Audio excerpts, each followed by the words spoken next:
Red seat belt, palit tayo. Ito hindi pa. Next natin to. Ito na yung papalit natin sa kanya. Fortuner 2018, kinabitan natin. So nakabit na natin. So yung observation ko lang, since yung unit pala natin, by the way, this is a 2018 na V variant na Fortuner. Okay, so luma-luma na, 2018 pa to. Yan, Fortuner yan. So palit tayo ng pang GRS na Hilux actually, na seatbelt o red seatbelt na tinatawag. Okay, so konting trivia lang tayo. Ang red seatbelt ni Toyota, particular sa Hilux and Fortuner, hindi po lumabas sa Fortuner. Okay, so lumabas lang to sa mga GRS na Hilux na 2024 hanggang 25, hanggang sa latest model na pang GR lang. Okay, kung mapapansin nyo, yung mga Hilux na ganung model, pati second row niya, red seat belt na rin.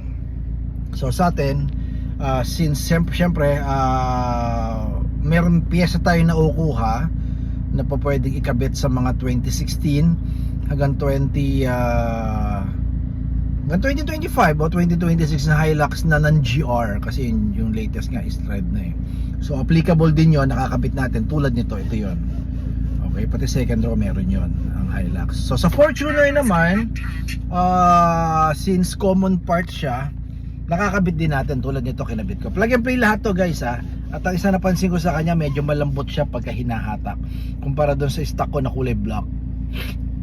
Okay, so malambot at syempre aesthetic, red na, yan tulad nito, diba? Red na siya. Medyo syempre alam naman natin ang kulay na pula o red color, parang nagsisimbolize yan sa, alam mo na, bukod sa sporty, parang racing na rin ang datingan, di ba? So yun ang kagandahan sa kanya. So plug and play, pwedeng ikabit sa 2016 hanggang 2025 o 2026 na Fortuner. Plug and play lang din. Kaya lang sa Fortuner kasi, since sabi ko nga common part lang siya sa harap, pangharap lang ang mailalagay natin tulad nito.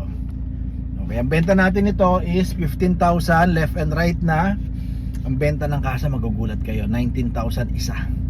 Pero sa atin 19,000 left and right para sa Fortuner. May available tayo. Then meron din tayo available na pang Hilux naman, yung isang set 35,000 harap at second row red seat belt. Okay, original guys ha, original, brand new ha.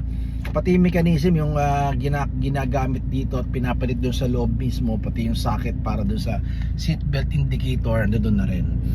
Okay, so may available tayo, and message us 0917-888-1133 Viber, WhatsApp, nakaka-receive tayo niyan.